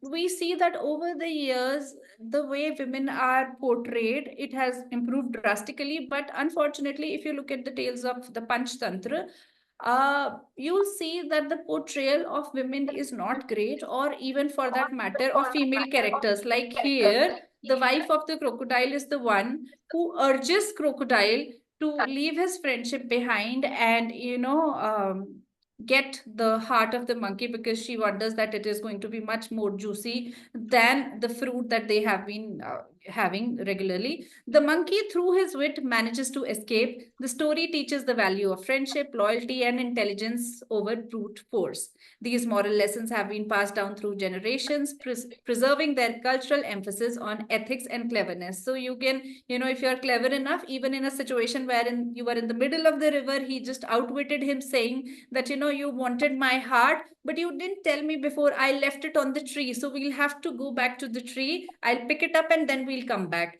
And the crocodile moves back. And once the monkey is safe on the tree, he tells his friend that, this friendship was never worth it. So again, very applicable to real life friendship, real life scenarios, where we have to understand that how, friendship does not come with such meanness or greed. Then another interesting thing about, these stories is reflection of ancient Indian society and beliefs, and again, the use of local flora and fauna. As I said, that there are many scholars and critics who believe that the originating point of these stories is not India. But when we look at the flora and fauna, the kind of animals which are being talked about, the kind of setup or the jungles which are part of these stories, they are mainly, in the Indian setting. So the Panchtantra frequently features animals like lions, elephants, hares, and jackals, which are native to the Indian subcontinent. By using familiar flora and fauna, the stories remain relatable and rooted in the local context, thus preserving the cultural and environment knowledge of the region.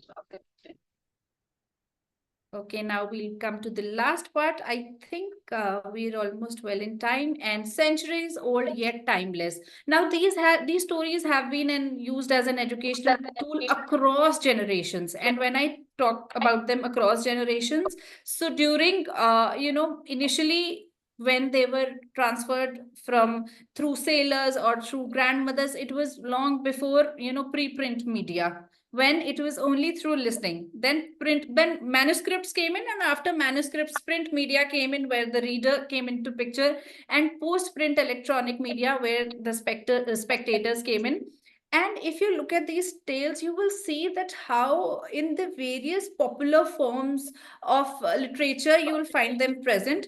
And you will find them, like when I was doing my research, I found that there are many postal stamps which are issued by the government of India, which cover these stories, whether it is the lion and the hare or the monkey and the crocodile. And also not just in India, even in countries outside India, there are postal stamps. And then there are newspaper articles, there are stage adaptations, comics and magazines. Who can forget Amar Chitrakatha?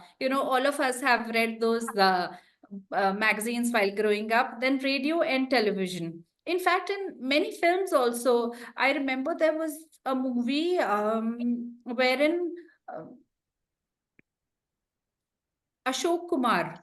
Ashok Kumar, I don't know, maybe you people are not familiar with his name. He's the brother of Kishore Kumar. So Ashok Kumar narrates one of the stories of Panchtantra in one of the Hindi movies. I'm not able to recollect the name of the movie though. So even on the big screen, as I said, even in Jodha Akbar, that particular scene has been deleted. So basically the place of these stories can be found in different forms of popular media. Okay, whether it is stories or stage adaptations, even people pick up those stories. I have seen some dances, wherein a Kathak dancer enacted the entire story through her Kathak moves.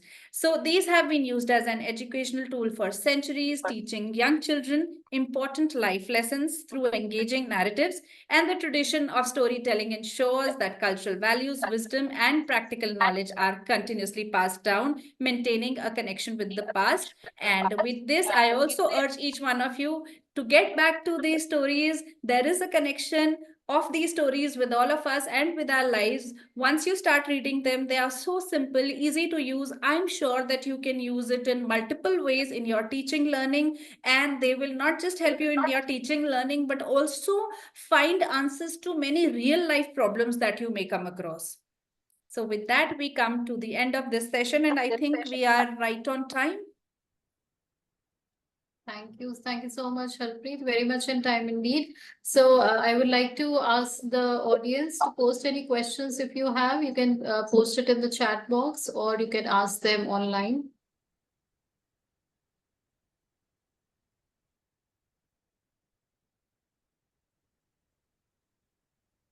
Come on, these stories are all very familiar, and I'm sure you would have some questions. Yeah, okay, may I ask? Yes, please. Okay, so why don't you switch on your video so that we can see you? Who's that? I'm actually sitting at home and I haven't combed my hair. So that's okay. Natural is the best. Yeah. So a very nice stories. Thank you for a very enlightening session. And so I just this one question about how stories can also be misinterpreted. Akbar Birbal story is something that I've grown up listening, also I've narrated to my kids. But nowadays I see a twist to it, how it is being used to create a divide in the society by saying that, see, we told you the Muslims were naraz ho gaye to kahenge iska sar kaat do, things like that. And then we had this intelligent Hindu darbari convincing the king, or maybe tricking him sometimes, and also bringing out the compassionate side to him. So the way the stories are being narrated, I've heard them. It completely changes the narrative and it reinforces, it just creates a divide. How do we stop that? How do we also, tell the people that somebody has compassion within to listen to, even if the person is smarter, but to listen is also a sign of compassion. And, we need to learn. Yeah. So Aditi, first of all, thank you so much for your question. Now, see, the story or the two main characters, that means Akbar and Birbal. First of all, they only exemplify that how two people from two different communities come together and there is a very healthy and a happy relationship. Now it is like if I place 9 upside down, I would say that it is a 6 rather than a 9. So you will always have multiple perspectives. There is nothing doing about it. We really can't, because each person has, a different perspective. But when it comes to us being the story carriers or the way we carry it forward, because when these stories, there is no denying about the fact that when these stories are carried, there is always a change. No story has, in fact, not just like, for example, if you think of any story which maybe your grandmother narrated to you, when you narrated to any other child or your own child, it is not exactly same. There are going to be changes in expression, there are going to be changes in word, so it is going to undergo few changes. And in oral tradition, that was always the case, and the perspective is also going to differ depending upon who the narrator is.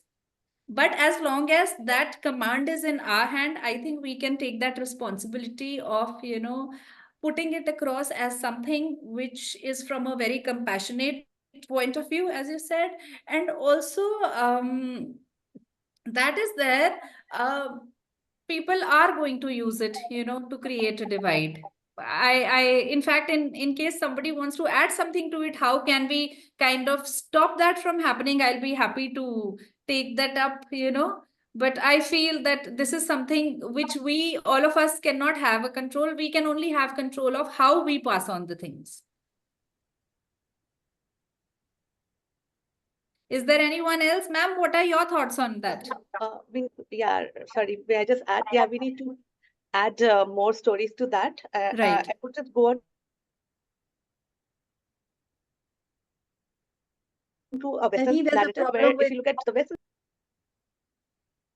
Carry on. All the stepmothers are horrible, terrible, which doesn't happen in the Indian narrative. Devaki, and she's so, all the mothers are so nice to the children in Ram. I think there's a problem with the Indian narrative. So the narrative has also changed. They don't tell their sorry. So yeah, that is what I... Yes, totally agree. That the narrative... Yeah, Aditi, actually your voice was breaking quite a lot. Oh, I am so sorry. No problem. So basically what I understand is that you're saying that even in terms of stepmothers... Yeah, you want to say it again? Yes, please. No, is it better now? Yes, it is better. So the Western narrative, which was talking about the stepmother all the time, they have changed their narrative. Now they have different stories to tell their children. They have the stories of the Bernstein S and Nate, lot of new characters that they've generated to something similar. Yes, so I think over the period of time, the transition happens. And in fact, I remember that at one point in time, talking about Black community, they were always portrayed as servants, or for example, even in English novels, the characters which were Indian were not too great. But now things gradually we evolve, things change, and now I am sure that many of you must have seen that series Bridgerton, where we have this Sharma's family, right? And so yes, gradually things change.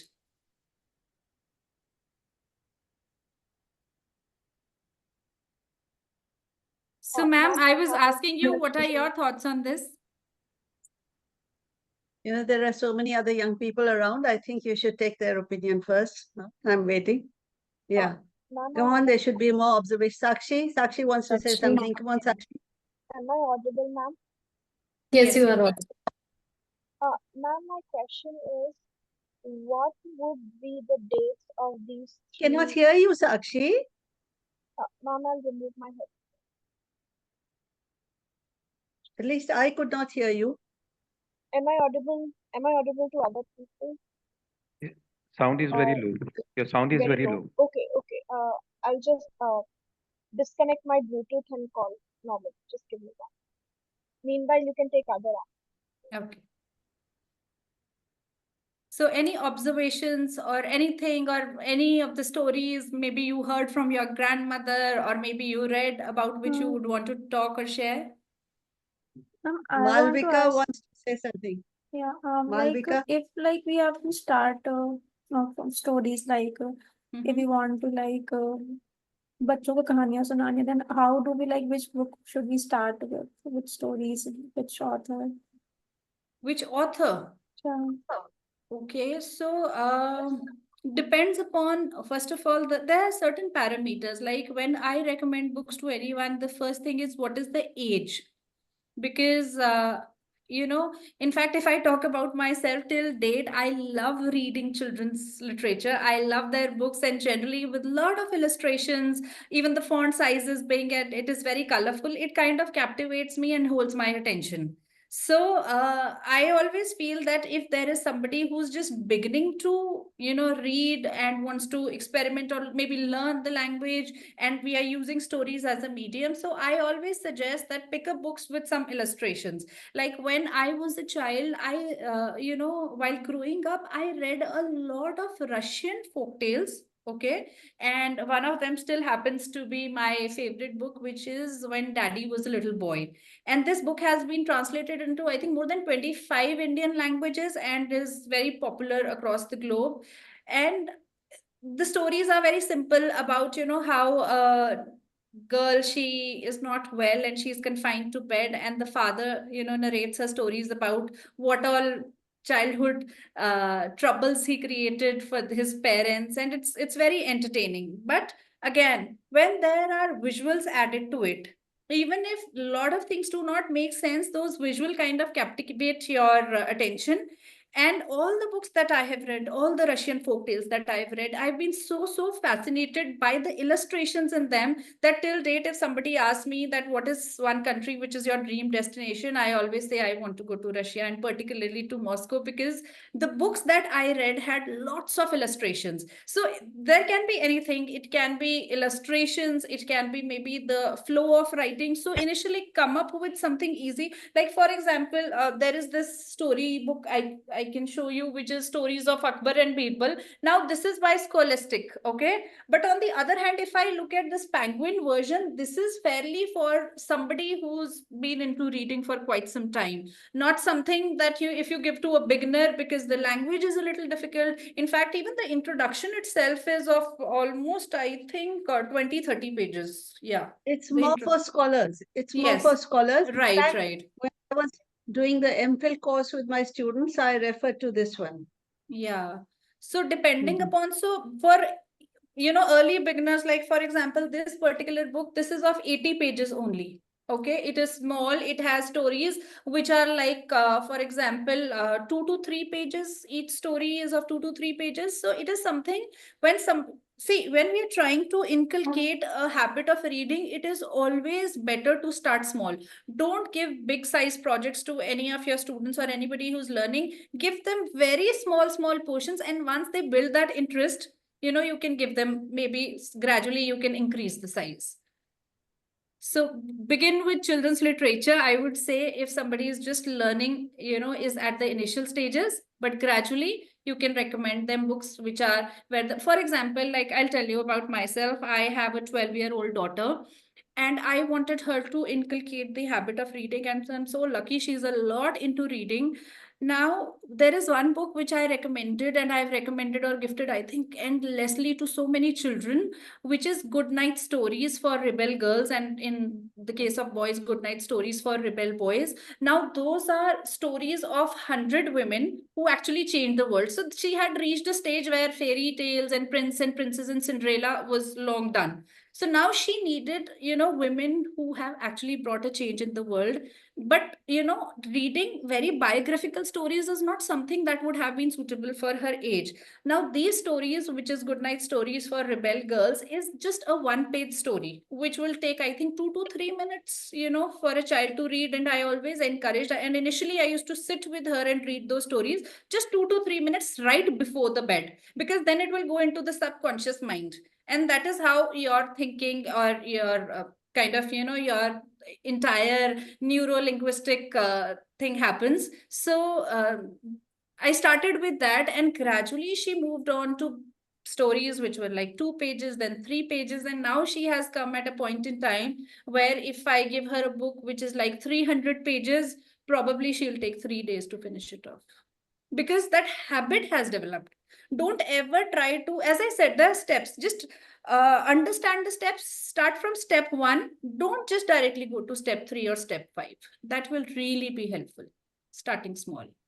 I think one can be judicious about what kind of books you want your kid to read. Because Right. if you're trying to make them read about rebel girls, well, if you have a rebel daughter, I know it can be bloody difficult, So you might want to give them something about dutiful daughters instead.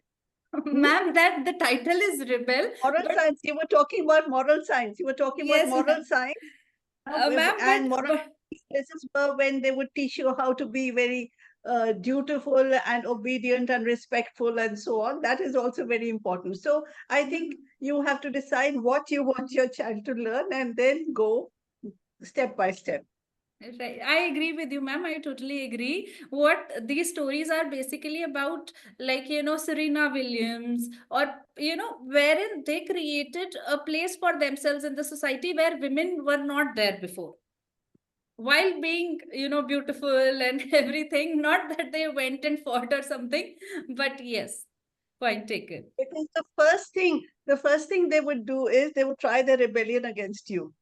You can be sure of that. That teenage anyway promises. There's a question. What is the date of these collections? I think Sakshi means the Panchtantra. Do you mean the Panchtantra, Sakshi? So Panchtantra, yes. So Panchtantra is believed to be dated in the 3rd century BC. Yeah.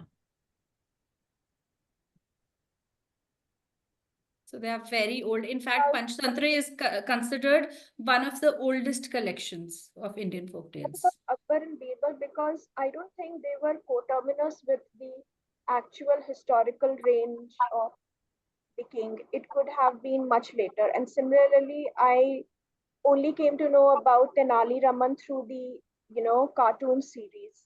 So when was this, roughly like? I can check the exact date and tell you. Just allow me a second. You know that Tenali Raman stories, Jataka stories, and in particular, I love talking about the Katha Sarit Sagar stories. Right. All these are storehouses of wisdom, practical wisdom, which can be passed on from generation to generation. And we don't really have to turn to Enid Blyton's, we don't have to turn to the Western world for children's stories, because we have a lot in our own traditions. So these stories are very essential. And I think if you want your child to get interested in reading, then this is where you begin. However, there is another point of view. I came across a young mother who said that, the stories of the Panchtantra frighten my children because they are about animals. Well, they are fables. Yes, they are fables. So they frighten my children. So it all depends on how much exposure the child has had and how ready he or she is to read and to absorb the kind of stories you want to give him or her. Yes, Harpreet, you had to say something? Yeah, so basically, Sakshi, what you're trying to ask is that are these characters fictional or did they actually exist? Right? No, I'm trying to ask what would be the period of when these tales they might have appeared. Is it a 19th or 20th century creation, especially Akbar Birbal tale, because, or was it simultaneously in the public realm when Akbar was the king. I mean, because we say Akbar Birbal, but I never Right. thought about the time period when these tales could have appeared. Okay. Because we are talking about timelines, you will have to allow me 15th time. I century. will check. Yeah, Generally from I think 16th 15th maybe. century. Okay. Good evening to everybody. Good evening. Thank you so much, Harpreet. It was a wonderful and very entertaining, and I must say informative. I just wanted to add one thing, that is that Your video, please. Your video, please. Ma'am, I'm Vanita. sorry, there is no light. I'm already sitting outside. I doubt if it will pick it up. I'm Okay. on the water, so apologies for that.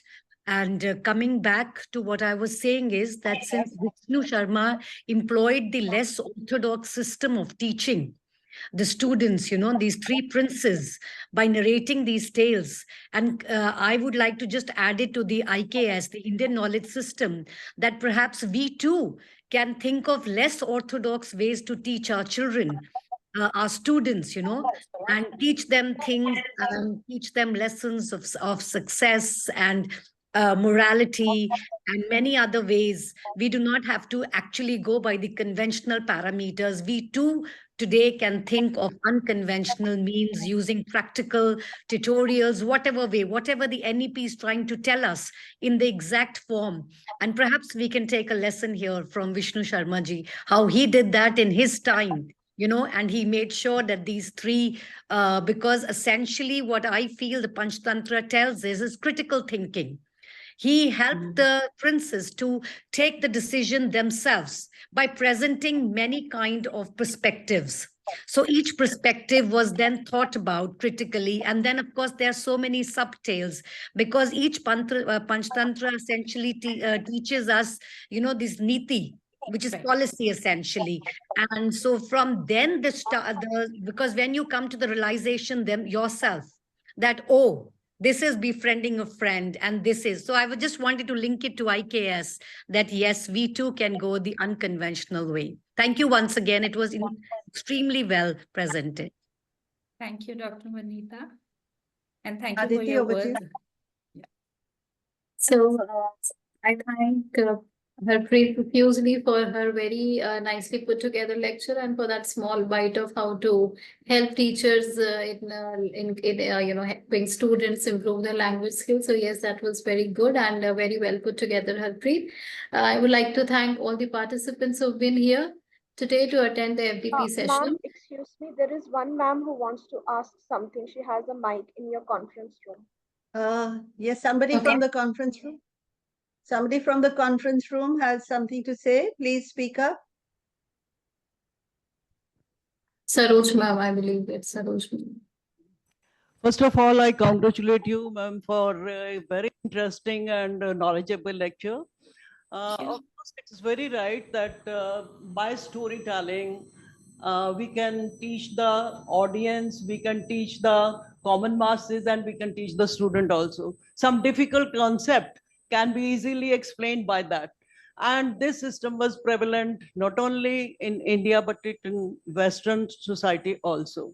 You have mentioned about the Socrates. So that was in Crito and Socrates conversation on the conscious.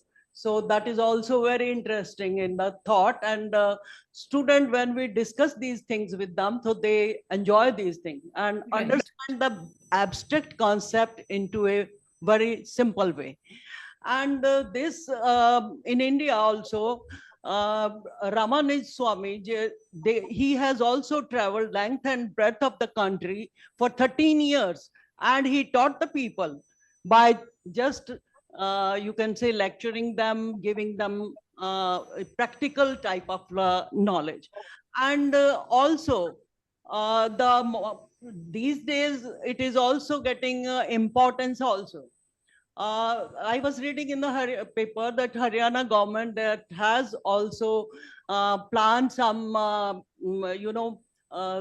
some methods to teach the people about the social evils. And it was also prevalent earlier also, like there was a word was used, sang or tamasha. So that was a sort of nukkad natak. So they used to explain all those problem, social problem, cultural problem, and they used to teach the values to the society. So this is a very interesting way, and in our new education policy, if this pedagogy is taken, so it will be very useful for the student, and they will involve them, so they understand the topic in a better way. Thank you. All the delegates who are still logged in, will you please switch on your video so that we can take a nice screenshot?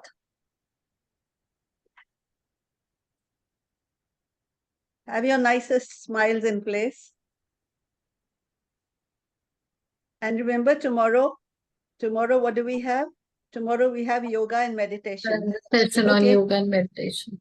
Yeah, we have a session on yoga and meditation. We have 2 sessions on yoga and meditation. So make sure that you come on time. And we have the feedback session that has been partly circulated, and I will circulate it also to our SRM faculty. Make sure that you fill that up. Let me take a screenshot now. So nice smile, please.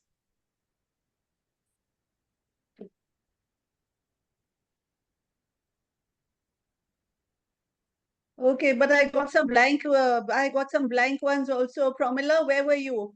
We got a blank square in place of your picture. And Dhananjay, we can't see you. Let me try once again. Dhananjay. So having black patches does not really look nice. Once more.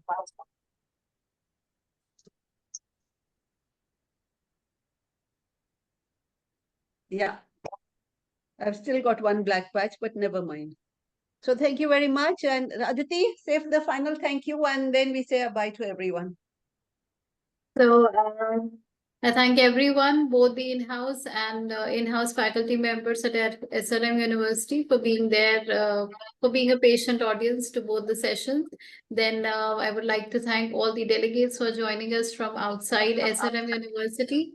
Tomorrow we are going to have a session on yoga and meditation, 2 sessions rather, by teaching professionals of yoga, and therefore please tune in at the right time, 2:30 p.m. So that you do not miss any of it. Thank you so much. And do not forget to fill in the feedback form. Thank you. Thank you, and thank you so much.